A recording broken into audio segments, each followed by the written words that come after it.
Dear Patriots, before the news starts, please subscribe to our patriotic channel by clicking the subscribe button.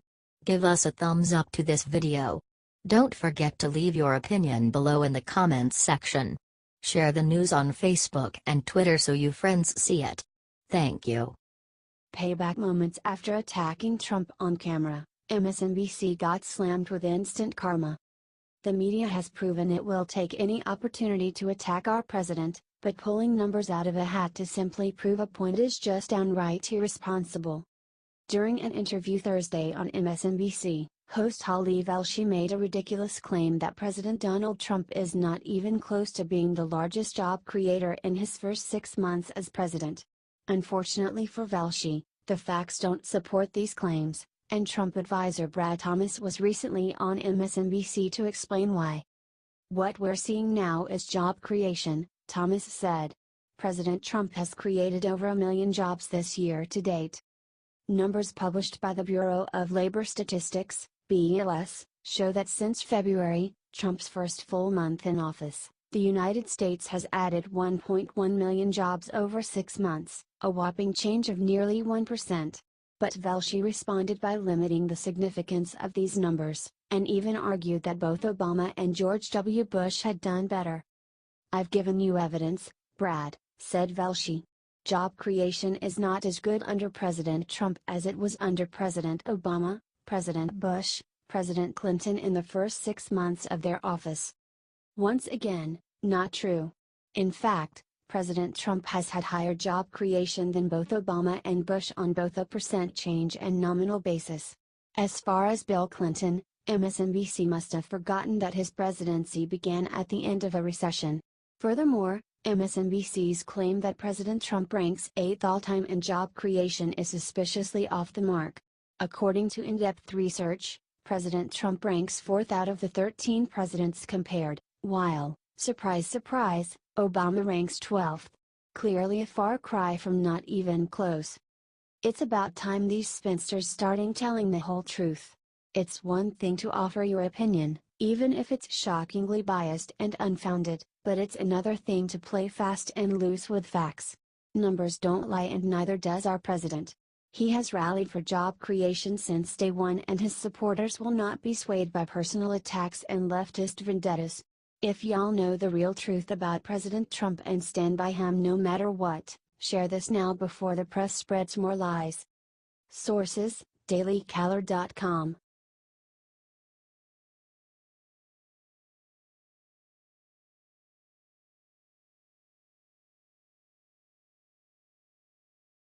Antifa writer attacks police in Phoenix, gets hit in nuts immediately in video going viral.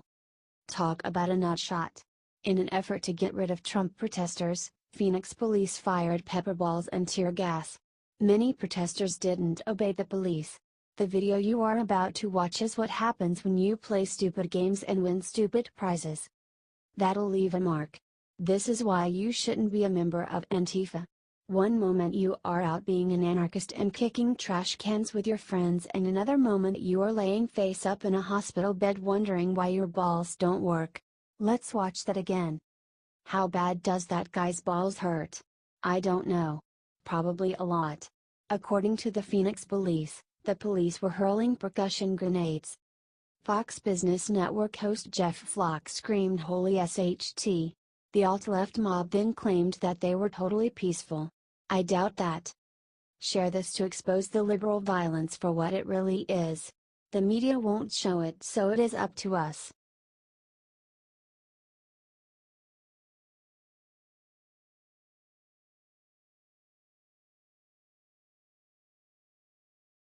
Danger.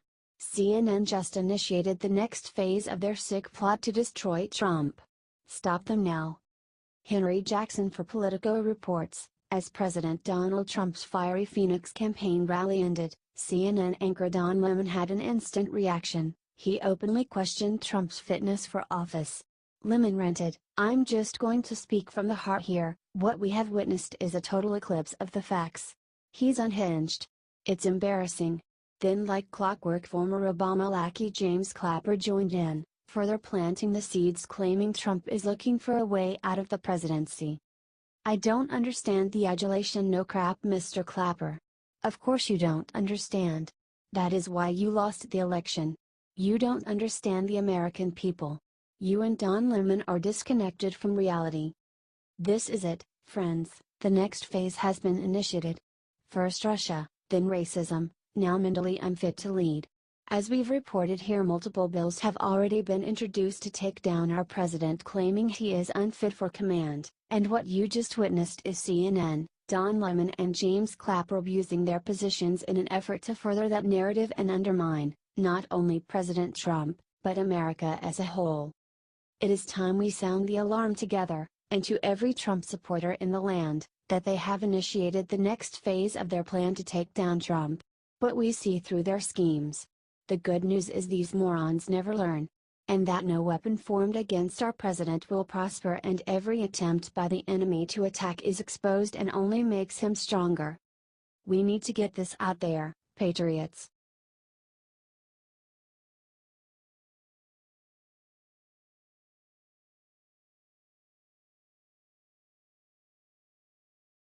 Laura Ingraham just got ultimate revenge on CNN and Morning Joe that will ruin them.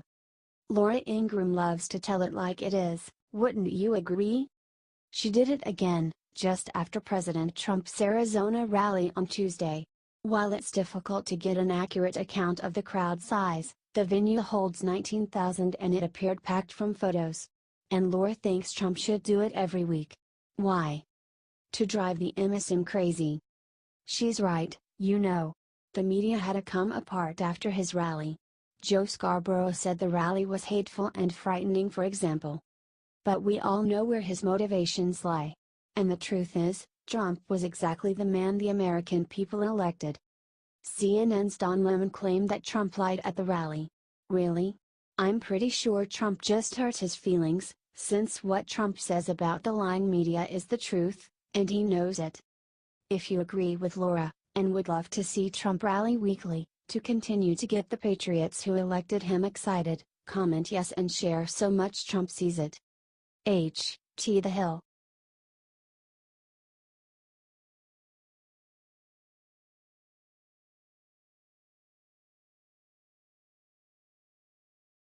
Breaking: President Trump just gave Sheriff Joe Arpaio the news everyone was waiting to hear. America's toughest sheriff, Joe Arpaio, has been an enemy of the left ever since he deported his first illegal immigrant. Sheriff Joe was convicted of criminal contempt by an Obama-appointed judge last month. The ruling was especially ridiculous because Sheriff Joe was literally being punished for simply doing his job and continuing to enforce immigration laws. The sheriff is facing 6 months in jail, which might not sound too bad for some, but for the sheriff, it's likely a death sentence. Last night, at his rally in Phoenix, President Trump gave Sheriff Joe the okay to breathe easy. He should have had a jury, but I'll make a prediction, he'll be just fine, Trump said. But I won't do it tonight, because I don't want to cause any controversy. But Sheriff Joe can feel good. Sheriff Arpaio responded, telling Fox that he was humbled by Trump's words. Thank God we have a president who is willing to stand up for our law enforcement. Thank you, President Trump, and thank you, Sheriff Joe Arpaio, for all your years of protecting Americans.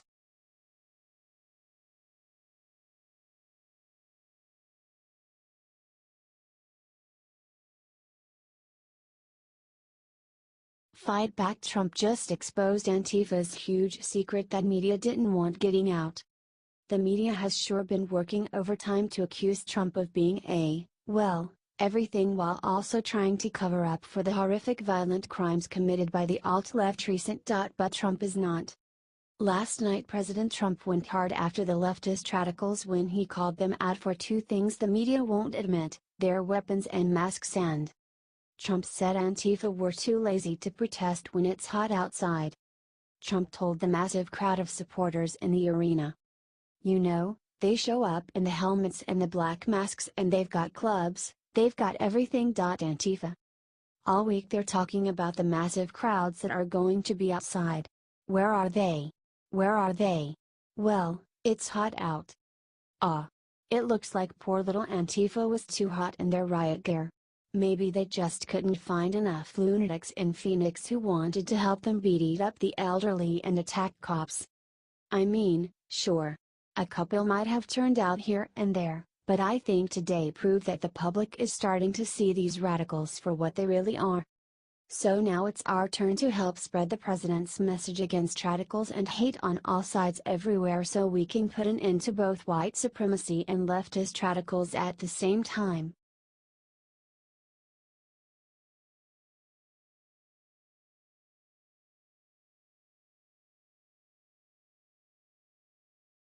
Amen.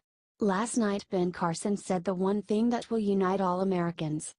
Ben Carson took to the stage in Phoenix last night and gave the speech of a lifetime. Ever since the horrible incident in Charlottesville, the liberal media has been attacking our president and calling him racist.